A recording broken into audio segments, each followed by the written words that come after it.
Nanti kita akan gores dekat area situ. Sikit sajalah. Kadang-kadang darah, kadang-kadang tak. Okey.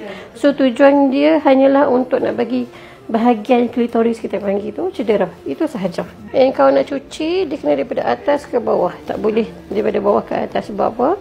Takut kumannya daripada punggung yang tarik-tarik tu, takut dia sampai ke atas, so jadi infection lah. Adik sakit sikit lah. Bismillahirrahmanirrahim.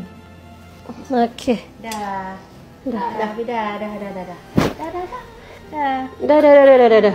Nanti doktor biar kat sini dulu. Nanti dalam petang nanti ataupun waktu nak kencing baru buka. Okay?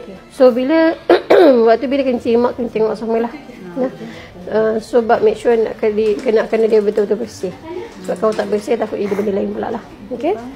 Okay. Siap dah. Oh, kasihannya.